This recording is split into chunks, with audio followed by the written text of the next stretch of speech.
the role of financial education in empowering decision-making is profound, serving as a powerful tool for enhancing financial stability. By improving financial literacy, individuals gain the knowledge necessary to make informed decisions, navigating through budgeting, savings, and investing more effectively.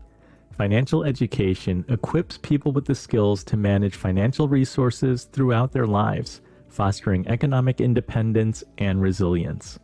Comprehensive financial education can help mitigate risks such as excessive debt and susceptibility to financial scams, enabling individuals to achieve sustainable economic footing. This can benefit all ages and significantly impact financial behaviors, leading to improved personal and societal financial outcomes. Effective financial education can involve traditional learning models and modern methods that leverage digital platforms, increasing accessibility and engagement. By integrating financial education into school curricula and workplace training, we can cultivate a generation that is well prepared to make wise financial decisions, ultimately contributing to a more stable and equitable financial system.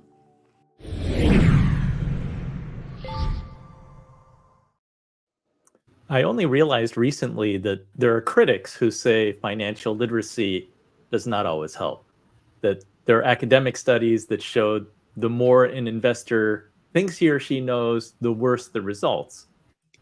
Is there a difference between teaching personal finance versus financial literacy? And ultimately, what do you think is the best way to help the most people? Victor, you want to kick us off? Yeah, well, I would say what it is also because I actually teach 3 different levels of personal finance / financial planning, and I have a non-business major. Sometimes I have an advanced course. I think it's also trying to choose the topics that we think are most important, but then going deeper into them.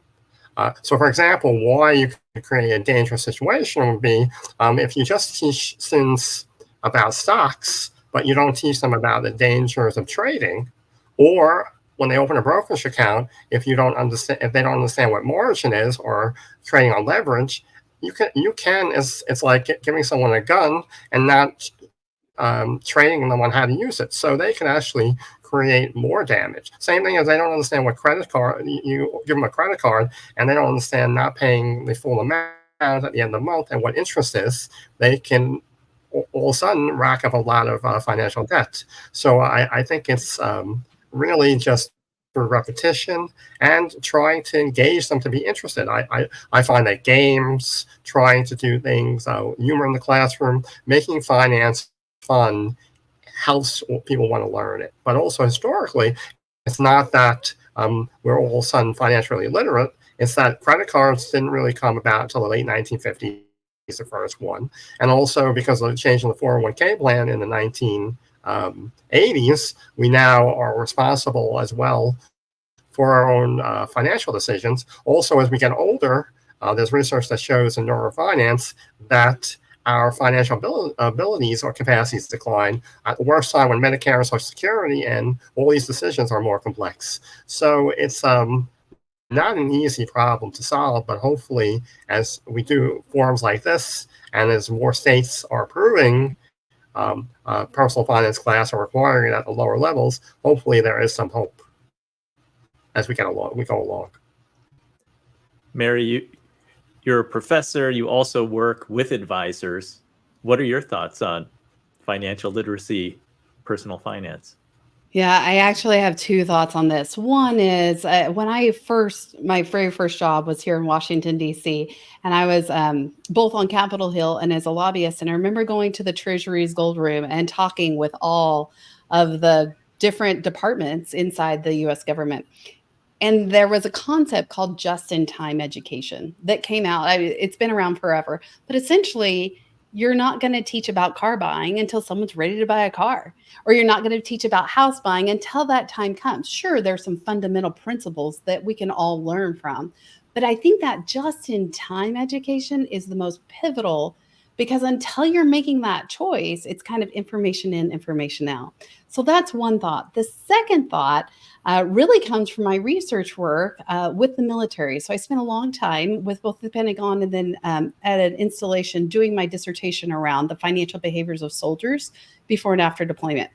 One of the interesting findings is we found that soldiers felt more empowered when they felt that they knew more about money.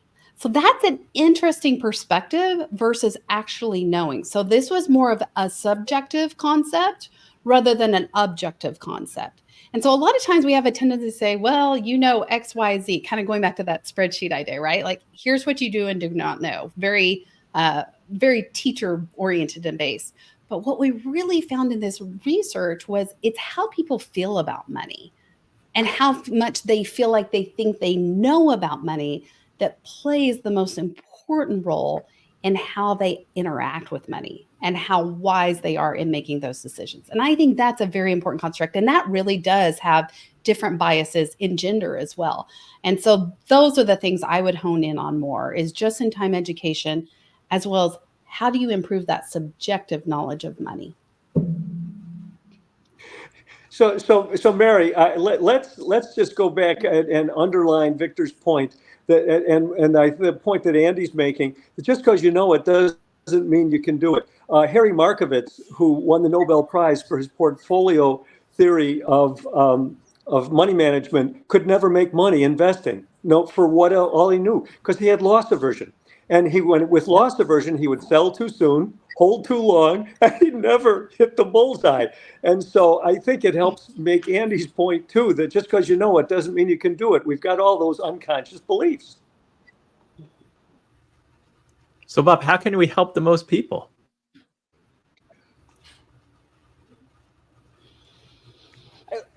So quality of life is, if you think of money as it's a representative of quality of life, but it doesn't always guarantee quality of life. There is a way that we can live a fuller life. And you talk about this with your Inspired Money show, which is one of the reasons I'm honored to really be here. And so the real big issue is our overall quality of life and our willingness to be honest with ourselves. Our willingness to let other people know, because a lot of people never get good financial advice because they're afraid to talk about it. Their self-esteem, it rests on covering up the fact that they don't have what they think they should have. And I've known people that had $30 million that didn't think they had what they should have because Barbie Benson's husband was up the hill with his $100 million house. Yep. And just to add to that, I think that ties in the last segment with this segment, because we talked about gratitude and mindfulness, but also abundance, and having an abundance mentality can really make a difference in that. And that knowing that this is enough, right? Is $30 million enough? For some people, no, it's still not. And so I think those things definitely play together. It's more about the feelings than it is actually about the green stuff or about what you actually know. And to understand that an abundance mentality is not a final done deal, that each step we take in our lives going forward, we have a new challenge. So can we live with enough and still wish to learn and grow and develop more so we can serve more and be a bigger blessing to our world? And Mary, maybe you can share a little bit about the gender differences that you had touched upon. Sure, absolutely. Yeah. A lot of times women, especially, and research has shown this, in fact, I've kind of alluded to it out, is that over time, women don't feel as comfortable with money. In fact, one study that I'll reference here is McKinsey & Company. In 2020, they put out a study, there's a $30 trillion shift in money that is currently being held by men that are managing most of those assets. And they're handling it and want different things than the women who are going to be inheriting that. So as the baby boomers are dying out, this transition is taking place. Now, what's also interesting about that study is 70% of the women that are taking on those assets are going to fire their financial advisor within the first year of getting those assets. Why is that? And go ahead, Bob. And they know how to manage money better. Mohammed Yunus, Nobel Prize winner with the Grameen Bank. They stopped loaning to men because men spent too much trying to make too much too fast, and the women grew their money very, very effectively, and they teamed up on it. So women do better in transformational Absolutely. leadership too. And women want different things than men with money. So going back to what Bob was saying is a lot of times for men, it's a number, right? It's how much my net worth is or how much I'm making or whatever that statistic is that they do.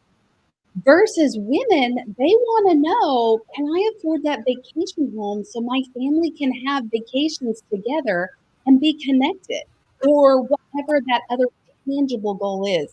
So just know that as both an advisor and a consumer, like knowing that we handle money differently. It's not a right or wrong or good or bad. It's just different.